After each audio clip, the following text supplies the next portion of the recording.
بسم الله الرحمن الرحيم.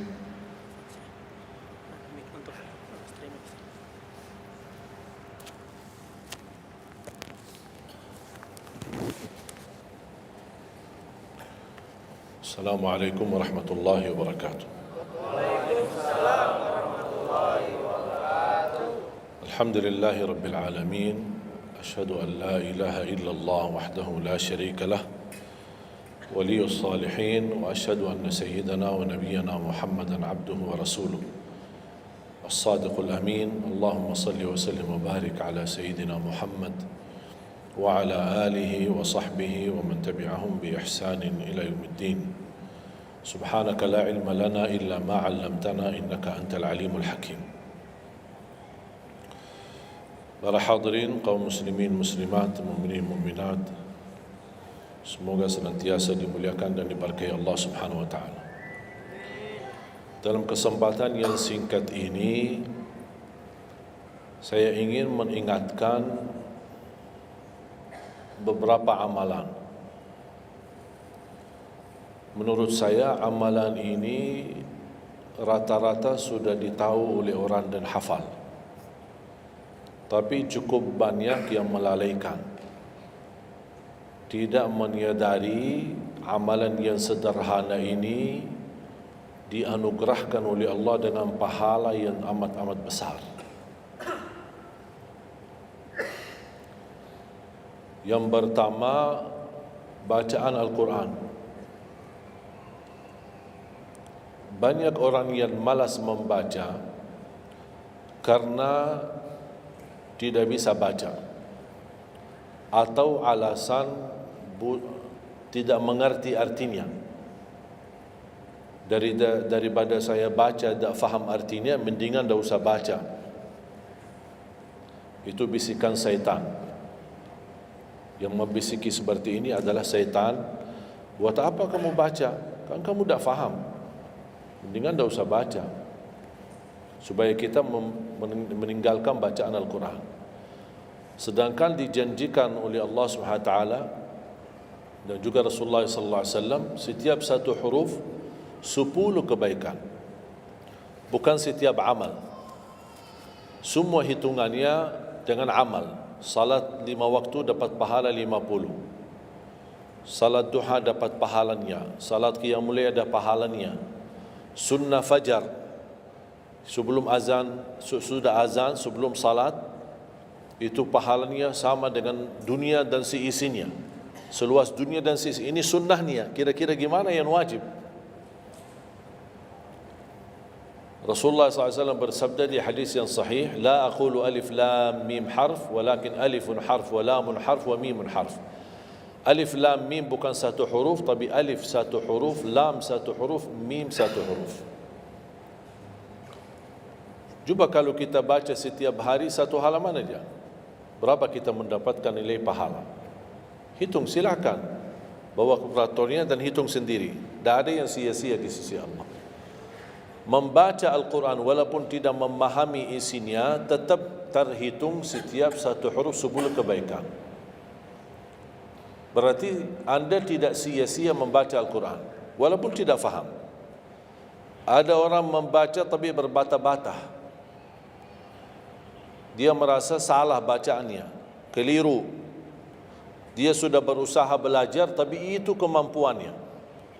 Didatangi syaitan, dibisikin, salah mulu bacaan kamu, tak benar bacaan kamu, wakaf tidak benar, panjang pendeknya tak benar, apalagi hukum tajwid tak benar.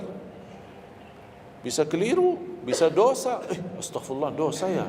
Udah, terima kasih syaitan. Malah dia terima kasih lagi sama syaitan.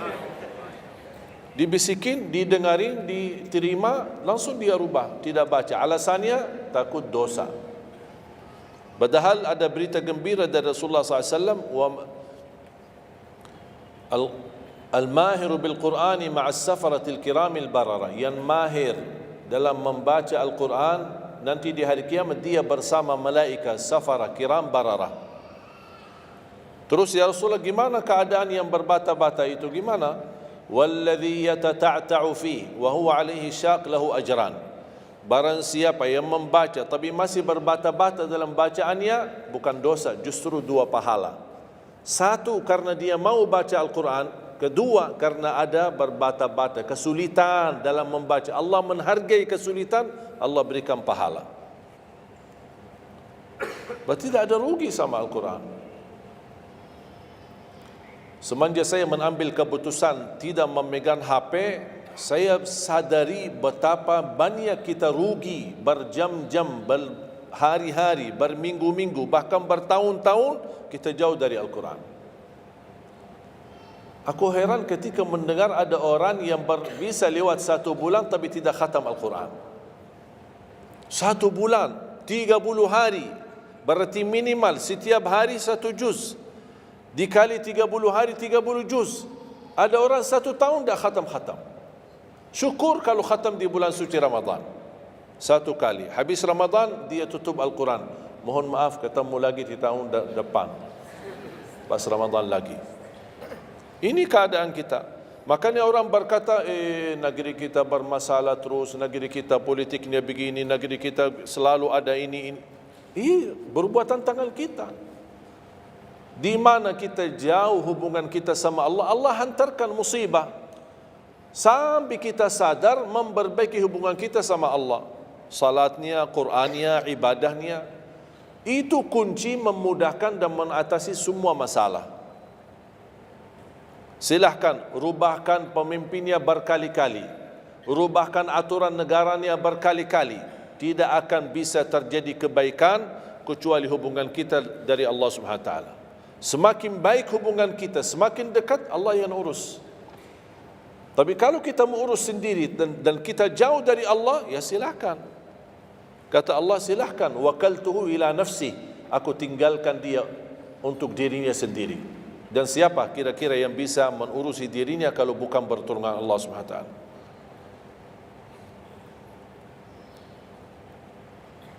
Jangankan bisa khatam Al-Quran dalam 30 hari, jangan 1 juz dalam 1 hari, 30 hari bisa dikhatam dalam waktu 10 jam. Saya pernah tes, menghitungkan waktu, bawa alarm, membaca dari subuh sampai zuhur. Tiba waktu zuhur, saya stop alarmnya, saya lanjut lagi habis zuhur. Sampai asar, lanjut lagi habis asar, lanjut sampai maghrib. Berapa saya habis khatam 30 juz? Bagi orang yang lancar bacaannya, tidak berbata-bata, bacaannya lancar, hurufnya jelas, tajwidnya bagus, tidak terlalu cepat, standar, sebagaimana bacaan tadi salat Isya, itu namanya standar, hadar, tapi disempurnakan tajwid, tidak boleh cepat dan tidak boleh terlalu lambat. 10 jam mampu khatam 30 juz. Saya punya teman sekolah di Madinah, dia berhasil khatam 30 juz dalam waktu 7 jam 49 menit. Makanya aku heran kalau ada orang berkata 1 bulan, mana bisa ya? Tahu enggak apa yang membuat masalah kita kenapa tidak bisa khatam Al-Quran? Karena suka lihat halaman belakang. Begitu buka baru mulai Al-Baqarah, Alif Lam Mim Dzalikal, buka terus halamannya. Sambil baca kita buka 600 sekian, kapan habisnya? Hudan lil muttaqin, sadaqallahul azim. Sudah langsung sadaqah karena sudah merasa berat. Dia menghitung halaman belakang sedangkan dia baru aja mulai 1 ayat. Dia langsung sadaqallahul azim. Syaitan tidak mungkin dan tidak senang melihat kita sering membaca Al-Quran. Kalau orang dulu susah baca Al-Quran wajar, karena susah menemukan Quran. Zaman sahabat cari kulit unta untuk tuliskan ayat yang Allah turunkan. Ada potongan ayat di Sayyidina Utsman, ada potongan ayat di Sayyidina Abu Bakar, ada potongan ayat di sana sini. Coba kumpulkan, susah. Makanya semuanya larinya kepada sahabat yang begitu datangnya wahyu, mereka langsung mendengar dari Rasul, langsung bisa hafal. Seperti Sayyidina Ubay bin Ka'ab radhiyallahu an, Zaid bin Thabit radhiyallahu an, Anas bin Malik radhiyallahu an, Uthman bin Affan. Jadi mereka datangin para penghafal Quran. Tidak ada mushaf, tidak ada Quran. Dah ada HP bisa download Al-Quran 30 juz. Gimana? Tapi mereka tidak pernah tinggalkan Al-Quran. Bahkan ada di antara sahabat yang setiap malam tahajudnya khatam 30 juz dalam satu tahajud. Cuba bayangkan, kira-kira alasan kita apa? Quran sudah di mana-mana, dalam segala terjemahan, warna-warni, tajwid, semua ada. Yang bagus, yang besar. Maaf mata saya, ada yang besar, ada segede meja ini, ada. Susah menemukan, alhamdulillah HP bisa sekarang isinya 30 juz, bisa dibawa kemana-mana, tak usah pusing mencari Al-Quran. Semua kemudahan, semestinya kita mampu mengalahkan sahabat Rasul. Karena kita semua fasilitas ada. Apa yang kita mau bilang sama Allah? Ada seorang, mungkin Bapak Ibu pernah nonton di acara Hafiz Indonesia, namanya Kaila, buta. Dia setiap hari, saya tanya, kamu berapa murajaah bacaan Quran setiap hari? 5 sampai 7 juz. Buta, 5 sampai 7 juz. Saya kaget, tak panyakan, kan kasihan kamu. Dan kebetulan kamu sudah punya uzur, kamu dah baca Al-Quran sama sekali, ana yakin Allah maafkan. Buta, dah bisa. Tahu enggak jawabannya apa? Saya malu sama Allah menjadikan buta saya alasan tidak baca Quran. Ini anak usia 7 tahun. Malu sama Allah menjadikan buta, padahal ini ujian. Butanya dari Allah, bukan dari dirinya. Tapi dia malu menjadikan buta itu alasan tidak baca Quran. Bertanya saya, alasan antum apa? Apa alasan? Sibuk. Belum ada waktu. Ya, saya maklum, belum ada waktu. Memang dunia ini bikin stres, makanya tidak ada waktu. Saya nasihatkan mulai hari ini, jangan kasih Al-Quran sisa waktumu. Dalam istilah, kalau ada sisa waktu, insya Allah saya baca Quran. Kalau itu niatnya, dah bakalan. Tapi tolong utamakan Al-Quran dalam sehari-harimu. Minimal mulai harimu baca Quran, tutupi harimu baca Quran. Jangan tunggu sisa waktu. Wallahi Al-Quran keberkahannya luar biasa. Kesumbuhan, petunjuk, keberkahannya menjaminkan ke surga, selamat siksa neraka, selamat dari siksa kubur. Banyak anugerah. Sayang. Kadang-kadang kalau kita mendengar ada seorang da'i atau seorang ustaz, materi-materi bukunya bagus, isinya bagus, kita kejar. Di mana buku itu jual? Kita cari informasi, di mana buku itu jual? Ini tulisan manusia. Kita kagumi, kita banggakan, kita suka dan kita ikuti, bahkan kita kejar di mana-mana. Al-Quran kalamullah. Masa kalam manusia lebih mulia di hati kita daripada kalamullah? Silahkan boleh kagumi apa penyampaian ustaz, da'i, tapi jangan melebihi apa kata Allah. Jangan kita terharu ketika mendengar seorang berceramah, tapi berkali-kali kita simak ayat suci Al-Quran tidak pernah meneteskan air mata, seperti mendengar surat kabar atau koran. Masalah. Ternyata ucapan manusia lebih menyentuh hati. Padahal kata Allah, kalau Al-Quran diturunkan di atas gunung bisa hancur jadi tanah basir. Kembali lagi, jangan lewat satu hari belum baca Quran.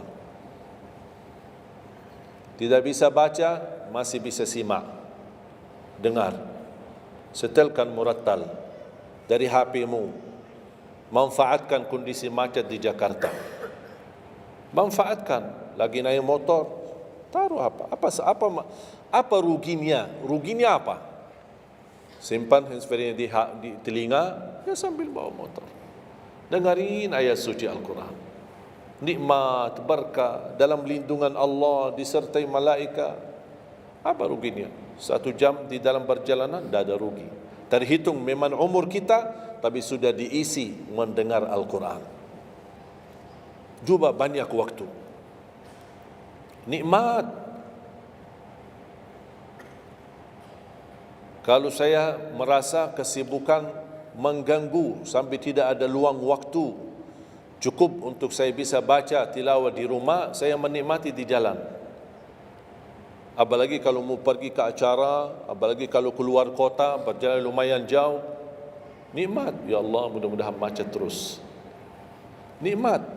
Macet ini jadi nikmat. Dah fikir macetnya karena lagi melihat Al-Quran. Beda sama orang. Hanya sepanjang berjalan cat HP. Merasa bosan. Sudah semua cat sudah dilewati. Semua SMS sudah dibalas. Semua pesan-pesan sudah dibaca. Akhirnya bosan. Macet mulu ini Jakarta. Nanti temannya di sebelah, kalau bukan macet, bukan Jakarta loh. Nah, itu. Habis waktu, sia-sia. Padahal Al-Quran ini, kita baca tidak mesti dalam keadaan wudu. Apalagi kita dalam perjalanan, kita naik motor atau naik mobil kita, bisa dengan handphone kita, HP kita.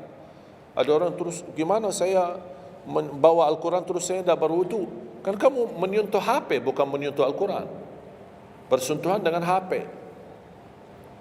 Jadi saya harap, sekali lagi mohon dengan sangat, kalau boleh terima permohonan saya, tolong tinggikan perhatianmu kepada Al-Quran. Ingin berkah rezeki, berkah umur, sihat wal afiat, bahagia selamat dunia akhirat, tolong perhatikan Al-Quran. Semakin banyak perhatian kamu kepada Al-Quran, semakin banyak perhatian Allah kepadamu. Terserah kamu milih. Mau dapat perhatian dari Allah cuma 1 jam, ya udah 1 jam aja baca Quran. Mau perhatian dari Allah selalu, sudah selalu bersama Al-Quran. Karena ini Al-Quran kalamullah, bukan makhluk, bukan diciptakan, diturunkan. Kalamullah, ucapan Allah Subhanahu wa taala. Masa kita tidak tertarik? Cukup karena ini kalamullah, itu sudah cukup membuat kita tertarik. Masa kalam manusia lebih kita tertarik daripada kalamullah? Belum apalagi dijanjikan setiap satu huruf 10 kebaikan.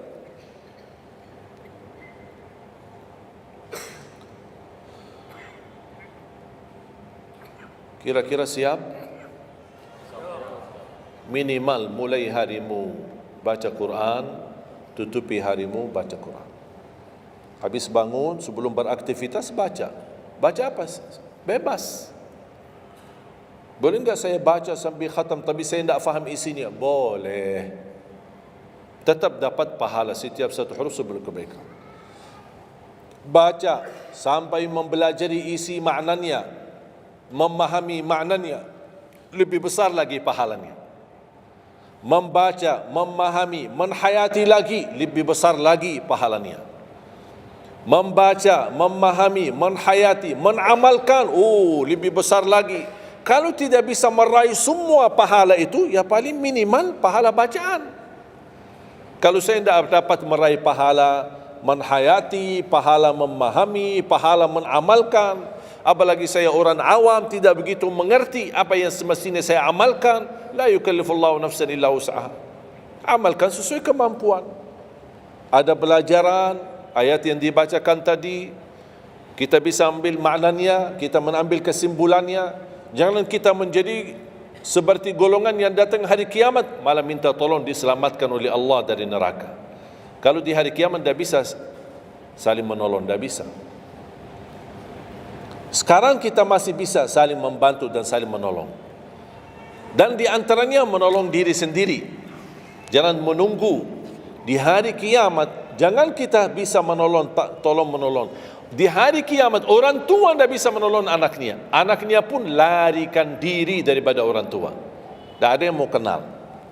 Coba baca akhir surat Abasa. Yauma yafirrul mar'u min akhihi. Di hari itu kakak adik melarikan dirinya dari saudaranya. Wa ummihi wa abi, melarikan diri pada bapaknya dan ibunya. Biasanya kalau kita ketemu orang tua, kita senang bertemu, mohon doanya, apalagi yang orang-orang yang tinggi berbakti baik sama orang tuanya. Kalau di hari kiamat mau sendiri-sendiri. Jangan kita yang melarikan diri sendiri. Para nabi dan rasul semuanya doanya salim salim, ya Allah selamatkan, ya Allah selamatkan. Ini nabi, kira-kira kita gimana?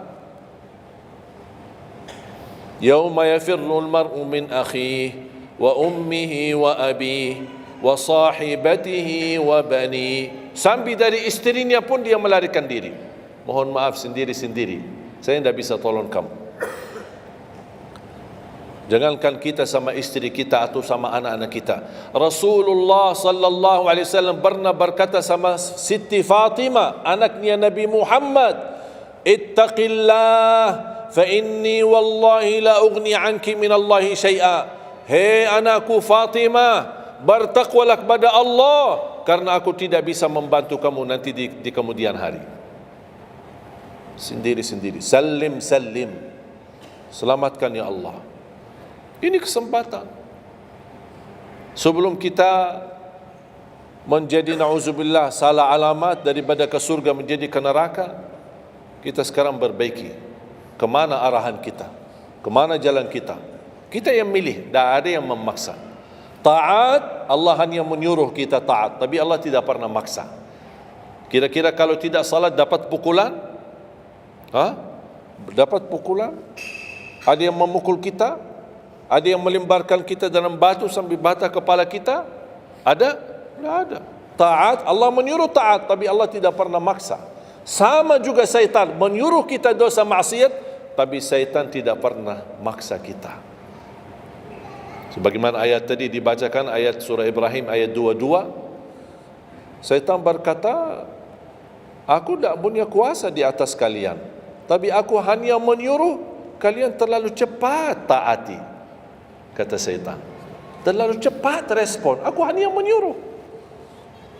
Da'autukum fastajabtum li. Makanya sekarang jangan melialahkan, saya tidak bisa bantu kalian dan kalian pun tidak bisa bantu aku.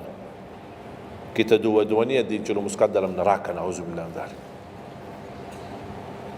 Oleh karena itu, jemaah sekalian, kesempatan, mumpun masih kita umur, masih punya kesehatan, manfaatkan. Karena akan datang satu saat, sekarang bukan masalah umur, masalah sehat. Tiba-tiba bisa sakit, virus di mana-mana. Kemarin saya punya saudara saya baik-baik aja, tidur bangun sakit, sampai matanya, mukanya macam sakit. Tiba-tiba tak bisa berbicara baik-baik, tak bisa baca Al-Quran dengan baik, tak bisa salat dengan baik. Ini kan mengganggu. Makanya Rasul mengingatkan, ketika anda sehat dan masih punya umur, jangan sia-siakan, karena akan datang satu saat anda tidak sehat dan tidak bisa maksimal ibadah. Selama anda masih bisa dan mampu maksimal ibadah, manfaatkan, jangan dirugikan. Akan datang satu saat anda tidak bisa. Saat anda berdiri, manfaatkan salatmu saat berdiri. Besok akan datang satu saat anda tidak bisa berdiri. Bahkan ada orang yang ingin sekali sujud, tapi dia bisa, karena sakit lutut, dia tidak bisa lipatkan kakinya, tidak bisa sujud. Betapa banyak orang yang merugi ketika dia sehat, dia tidak memanfaatkan dan menikmati ibadahnya. Yang kedua, doa azan. Setiap hari kita mendengar azan 5 kali. Sayang sekali banyak yang sibuk dengan handphonenya. Azan ini panggilan Allah.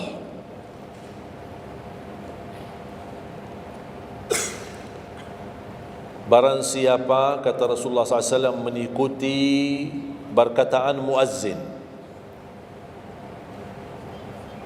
Artinya muazzin mengucapkan Allahu Akbar, kita ucap Allahu Akbar. Asyhadu an la ilaha illallah, asyhadu an la ilaha illallah, asyhadu anna Muhammadar Rasulullah, asyhadu anna Muhammadar Rasulullah. Habis wa asyhadu anna Muhammadar Rasulullah, kita berkata wa ana asyhadu an la ilaha illallah wahdahu la syarikalah wa anna Muhammadan abduhu wa rasuluh. Raditu billahi rabba wa bi Muhammadin nabiyya wa bil islami dina, sebagaimana diriwayatkan Imam Muslim.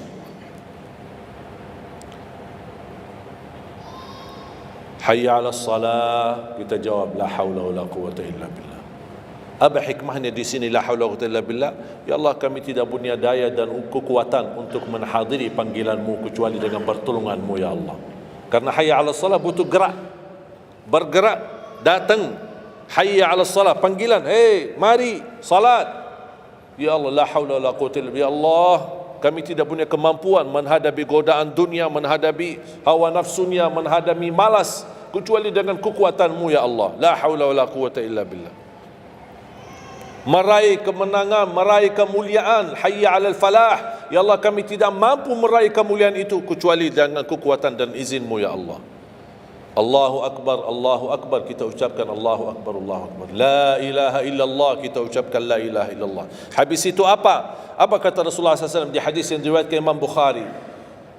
Thumma salla alayya, selepas itu dia bersalawat kepada Nabi Muhammad. Allahumma salli ala Muhammad wa ala ali Muhammad. Bagi Sayyiduna boleh, tidak bagi Sayyiduna boleh. Selepas itu doa, Allahumma rabb hadhihi ad-da'wati at-tammah was-salati al-qa'imah ati Muhammadan al-wasilata wal-fadilah wab'athhu maqaman mahmudan alladhi wa'adta. Ini ucapan yang saya sampaikan di Sahih Bukhari. Ada riwayat-riwayat yang lain, Allahumma rabb hadhihi ad-da'wati at-tammah was-salati al-qa'imah ati sayyidina Muhammad wasilata wal-fadilata wad-darajata al-'aliyata ar-rafi'ata min al-jannah wab'athhu maqaman mahmudan alladhi wa'adta innaka la tukhliful mi'ad. Innaka la tukhliful mi'ad. Tambahannya diriwayat Imam An-Nasai dan semuanya sahih. Mau milih mana yang anda hafal, mana anda biasakan, silakan. Mau ambil hadis yang diriwayatkan Imam Bukhari boleh, mau ambil yang diriwayat Imam Nasai boleh. Asal jangan sampai begitu dengar azan tidak mengikuti muazzin dan sia-siakan doa itu. Padahal doa sederhana. Siapa yang tidak hafal? Setiap ditayangkan azan di TV selalu dibacakan Allahumma rabb hadhihi ad-da'wati at-tammah was-salatil qa'imah. Saya pernah tanya guru saya, seandainya ketika saya mendengar azan tapi terlalai dengan kesibukan atau telefon mendadak atau apalah urusan, baru saya menyadari ketika muazzin sampai ke hayya 'alas salah, saya belum mengikuti dari awal. Gimana caranya biar saya tidak rugi dalam pahala? Kata guru saya, ulang sendiri dari awal. Allahu Akbar, Allahu Akbar, Allahu Akbar, Allahu Akbar. Asyhadu an la ilaha illallah, asyhadu an la ilaha illallah, asyhadu anna Muhammadar Rasulullah. Sampai mendapat mengikuti muazzin dalam sisa azannya. Begitu selesai baca doa yang saya tadi sampaikan, apa kata Rasulullah? Barang siapa yang mengamalkan ini, faqad hullat lahu syafa'ati yaumal qiyamah, dijamin dapat syafaatku. 5 kali kesempatan tertulis nama kita, jaminan dapat syafaat Nabi Muhammad, tapi kita sia-siakan. Siapa yang tidak mau syafaat Nabi Muhammad? Ini kesempatan. Jangan tunggu hari kiamat baru saya minta, ya Rasulullah tolong syafaatkan. Ini Rasul sudah menawarkan ini sekarang. Mau enggak dapat syafaatku? Ikuti muazzin dan baca doa azan, kemudian dapat syafaatku. Berapa minit? Tak sampai 2 minit. Ikuti muazzin, selesai azan, doa ini tak sampai 2 minit. Allahumma salli ala Muhammad wa ala ali Muhammad. Allahumma rabb hadhihi ad-da'wati at-tammah was-salati al-qa'imah ati Muhammad. Dan sampai akhir. Innaka la tukhliful mi'ad. Berapa lama? 2 minit? 3 minit? Tak apa-apa, 5 minit. Tapi dapat jaminan syafaat Nabi Muhammad. Hanya waktunya cuma 5 minit. Kira-kira siap? Mulai hari ini? Menurut saya, yang saya sampaikan wallahi sederhana, sangat sederhana, tapi butuh perhatian aja, butuh perhatian. Yang ketiga, jangan tinggalkan sunnah qabliyah subuh. Walaupun anda malas menjaga sunnah qabliyah ba'diyah. Kalau anda merasa diri malas, banyak kan ada sunnah qabliyah ba'diyah. Kan ada sunnah qabliyah zuhur, ba'diyah zuhur, ada qabliyah ba'diyah maghrib, ba'diyah isya, qabliyah subuh. Kalau anda merasa malas melaksanakan sunnah-sunnah, minimal jangan tinggalkan sunnah subuh. Pahalanya lebih besar daripada dunia dan seisinya. Walaupun anda telat bangun, sudah kesiangan, tetap wajib ambil air wudu, laksanakan sunnahnya, baru salat subuhnya.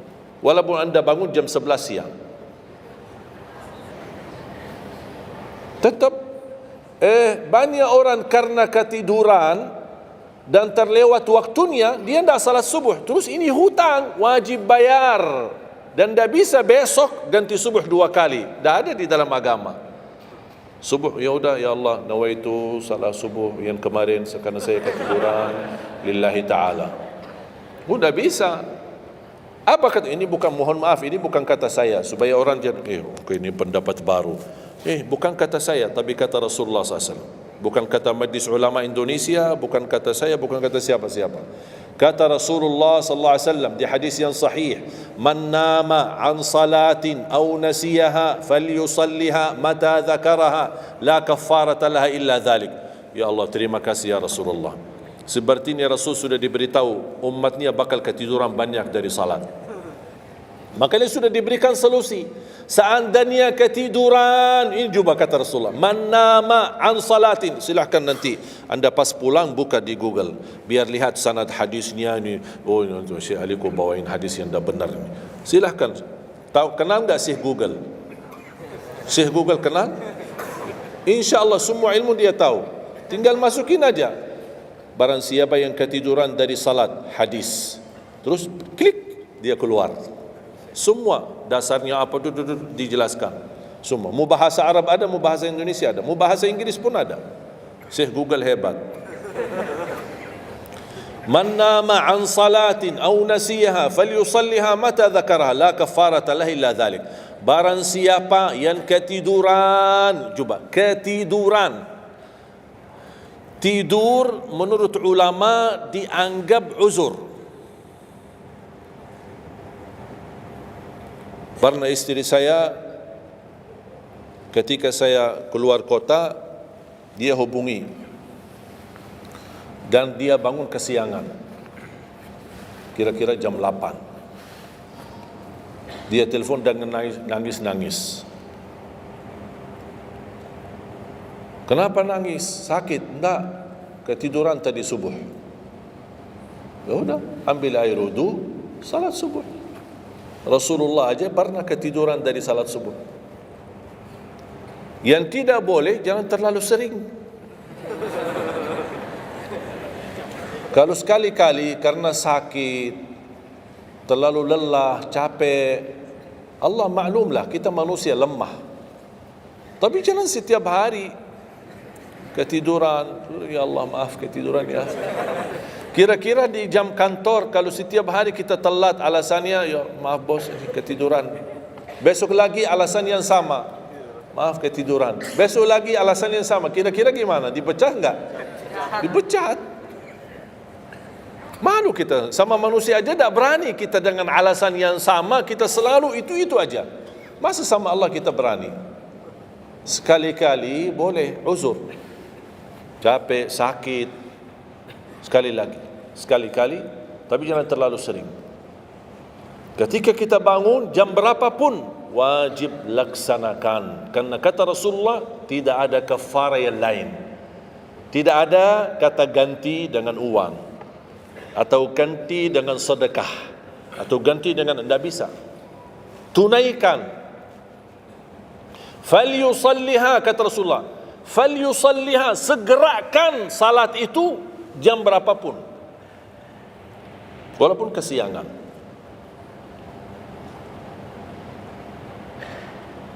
Jelas? Sering ya ketiduran ya? Saya juga berapa kali ketiduran.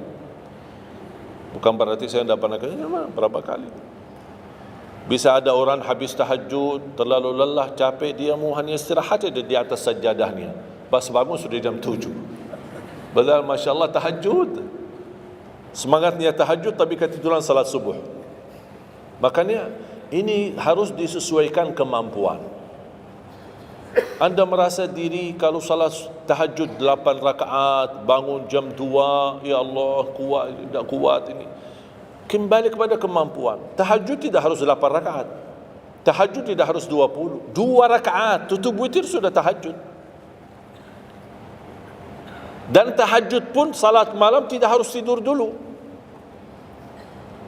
Ada orang, harus tidur, walaupun tutup mata sebentar terus buka lagi. Ini ilmu baru di Indonesia ini. Saya pernah share satu video, ada satu komen dari jamaah, enggak, saya belajar harus tidur dulu, walaupun tutup mata sebentar terus buka lagi. Kembali kepada kemampuan. Ada yang biasa tidur, bangun tengah malam, sepertiga akhir, itu lebih afdal. Tapi ada yang tahu dirinya, kalau saya tidur mana bisa bangun. Udah, mendingan daripada tidak ada tahajud malam itu, mendingan kita salat. Dan ini bukan kata saya, dan bukan kata ulama, tapi kata Rasulullah sallallahu alaihi wasallam. Sebagaimana di hadis yang sahih kata Abu Hurairah radhiyallahu an, pernah Rasulullah menwasiatkan aku jaga witir sebelum tidur. Berarti Rasul mengizinkan kita melaksanakan ibadah salat malam, di antaranya witir sebelum tidur. Umar bin Khattab radhiyallahu anhu punya kebiasaan witir sebelum tidur. Ditanya, kenapa witir sebelum tidur? Dia kata, saya takut meninggal dunia dalam keadaan tidur, belum tertulis nama saya sebagai ahli witir. Saya punya kebiasaan, habis pulang ke rumah, sebelum tidur ambil air wudu, salat 2 rakaat sunnah wudu, kemudian salat 2 rakaat muqaddimah witir, kemudian 1 rakaat witir, baru saya tidur. Kalau dapat bangun lagi, alhamdulillah bisa tahajud, tapi tidak boleh witir lagi karena sudah witir duluan. Sudah faham? Sederhana enggak Islam ini? Sederhana. Banyak orang yang berkeinginan tahajud, berkeinginan salat witir, tapi katanya harus tidur. Saya orang yang berat tidur. Kalau saya tidur mana bangun lagi? Udah, kesempatan bisa anda laksanakan sebelum tidur. Ada orang yang memang tidurnya aja akhir, jam 12, jam 1 baru dia bisa tidur. Ya mendingan daripada tidak salat malam sama sekali, mendingan salat dulu baru tidur. Dapat bangun alhamdulillah, tidak dapat bangun sudah tertulis namamu sudah salat, sudah ahli witir. Innallaha witir yuhibbul witir fa'autiru. Allah maha witir, Allah maha witir, Allah cinta witir, jagalah witir.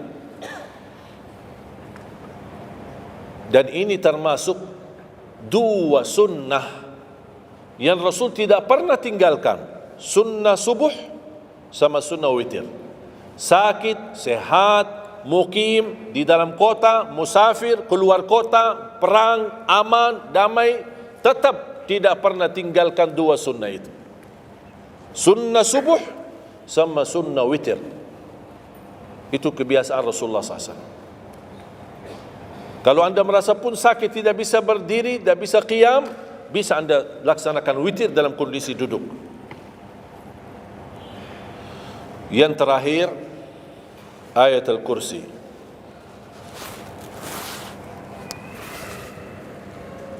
Jangan tinggalkan ayat al-kursi lepas salat.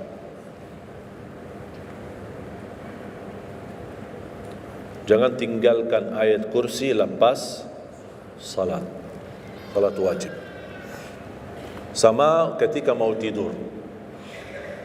Cuma 1 ayat. Tapi tahu enggak pahalanya apa? Kan habis salat kan ada zikir-zikiran. istighfar, kamu tasbih dan yang lain-lain. Di antaranya baca ayat kursi. Tahu enggak pahalanya apa?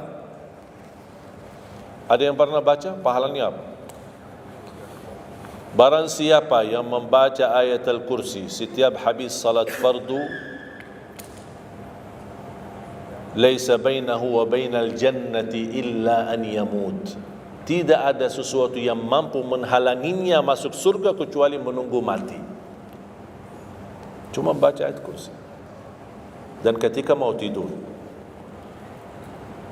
lagi buru-buru, ada meeting, ada rapat, ada urusan mendadak, habis salat, astaghfirullah, astaghfirullah, astaghfirullah, Allahumma antas salam wa minkas salam, sampai selesai, langsung baca ayat kursi. Terus subhanallah itu yang lain-lain gimana? Tak apa-apa, sambil jalan. Naik motor, subhanallah, subhanallah, subhanallah, subhanallah, sambil jalan. Subhanallah ada riwayat 33, ada riwayat 25, ada riwayat 10, minimal 10. Subhanallah 10 kali, alhamdulillah 10 kali, Allahu Akbar 10 kali. Itu yang paling sederhana. Saya bagikan ini, biasanya kalau saya isi di kementerian atau di pejabat, saya kasih zikir-zikir begitu. Pak, subhanallah cuma 10 kali. Biasanya kita tahu 33. Lah, ini khusus buat pejabat. Yang penting zikir, supaya jangan tinggalkan. Zikir. Banyak orang sibuk, mendadak ada urusan, udah zikir. Subhanallah cuma 10 kali. Subhanallah 10 kali, alhamdulillah 10 kali, Allahu Akbar 10 kali. Itu paling cepat. Subhanallah. Ternyata di dalam agama ada yang juga hemat. Hemat sederhana tapi pahalanya tetap besar. Dan dikuranin. Tidak ada pahala yang hemat. Semuanya pahala sempurna. Semuanya pahala agung. Sempurna dan luar biasa dahsyat balasan Allah Subhanahu wa taala. Makanya jangan disia-siakan. Yang sederhana ini, makanya saya buat buku 20 amalan ringan tapi pahalanya sangat menakjubkan. Karena selama saya di Indonesia, saya sudah tahu prinsip orang Indonesia. Orang Indonesia tidak suka yang ribet-ribet. Yang ribet-ribet tidak suka. Yang susah-susah tidak suka. Orang Indonesia mau mudah yang ingat, mudah dihafal, mudah diamalkan dan masuk surga. Itu orang Indonesia. Ya, jadi yang susah-susah, iya, gimana ini suruh baca 1000 kali? Iya, mana ada waktu 1000 kali? Baca ada sudah 100 kali, udah ngantuk. Saya kasih yang sederhana. Kenapa saya kasih? Karena kemampuan beda-beda. Ada yang tekadnya tinggi, kemampuannya luar biasa dahsyat, bisa ribuan kali dia berzikir, dia silakan. Tidak ada yang melarang kita berzikir, bebas, berapapun. Tapi ada yang malas. Udah. Jadi alhamdulillah di dalam ajaran Islam kita ada malas ya, ini pilihan malas. Makanya saya bikin 20 amalan. Dan ini buku 20 amalan ringan, pahalanya sangat menakjubkan, pahalanya sangat besar walaupun amalannya ringan, mudah, sederhana. Dan buku ini hanya laku di Indonesia, tidak laku di Arab. Karena cocok dengan budaya Indonesia, saya sudah hafal budaya Indonesia. Sama dengan bacaan. Mohon maaf tadi kepanjangan insya. Pas begitu saya ingat merindukan kota Madinah, suasana Madinah. Pas di rakaat yang kedua, ya Allah, ini saya di Indonesia ini.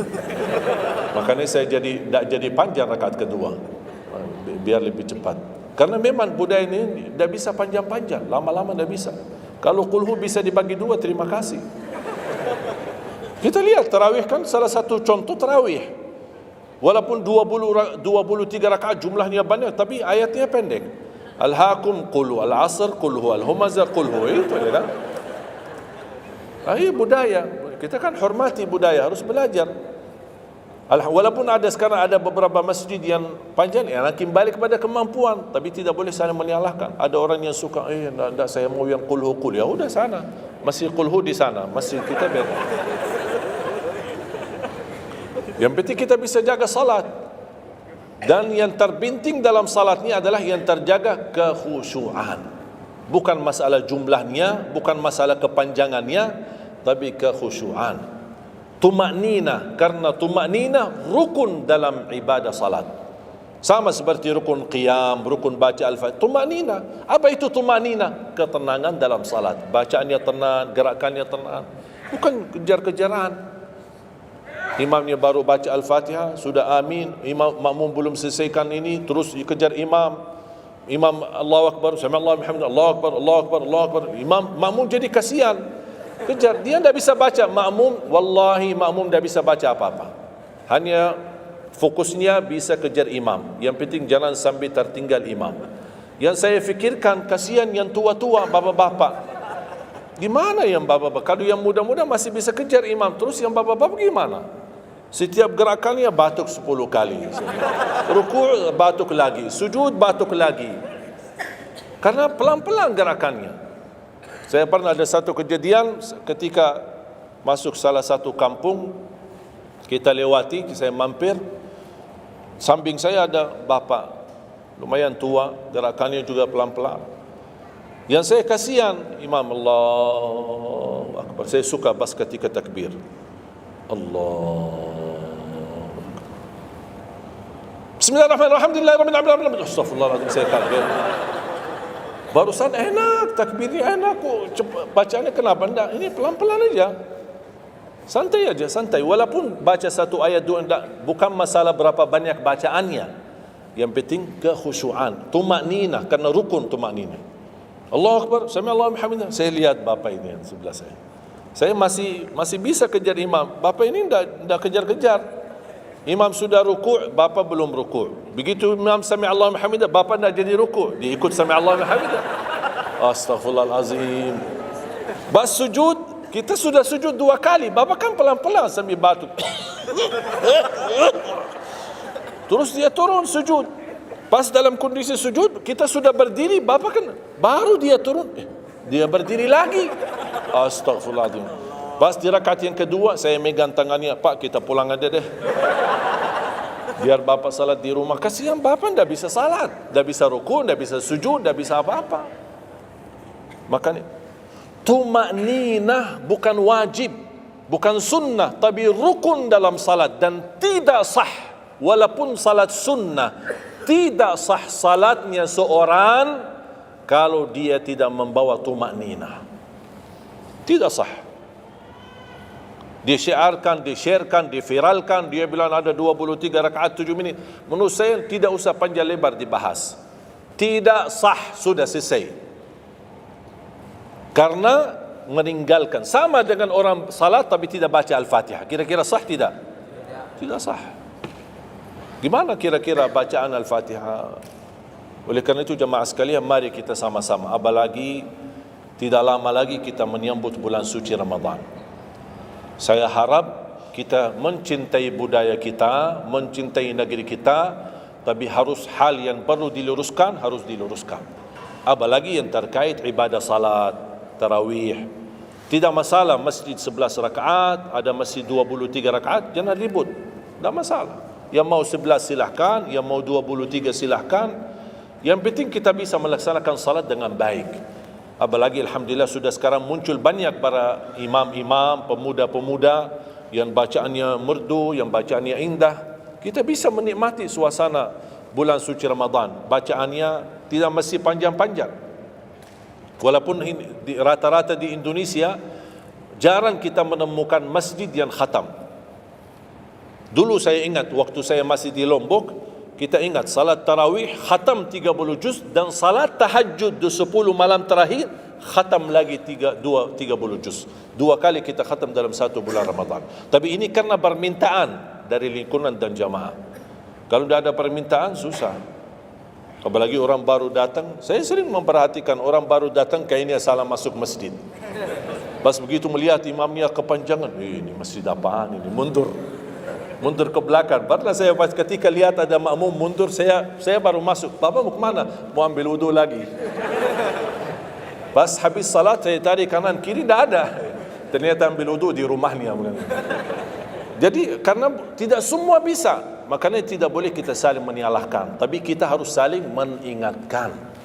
Saling mengingatkan. Mari kita sama-sama menjaga ibadah yang benar. Mari kita sama-sama menjaga ibadah yang khusyuk, ibadah yang tumakninah. Mudah-mudahan amalan-amalan yang saya sampaikan tadi, mudah-mudahan bisa diingat, bisa dihafal dan mudah diamalkan. Masih ingat kan? Atau perlu saya ulang? Amalan pertama, Quran. Minimal mulai harimu baca Quran, tutupi harimu baca Quran. Yang kedua, ikuti muazzin, sama juga disertai doa azan karena jaminan dapat syafaat Nabi Muhammad SAW. Yang ketiga, jangan tinggalkan qabliyah subuh sesudah azan, walaupun anda bangun telat melaksanakan salat subuhnya tetap didahulukan dengan salat sunnahnya. Terus yang keempat, witir, jangan lewat satu malam belum witir, walaupun anda bisa laksanakan witir habis salat sunnah ba'diyah isya atau sebelum tidur anda di rumah bisa laksanakan witirnya. Terus yang keenam, ayat kursi setiap habis salat fardu.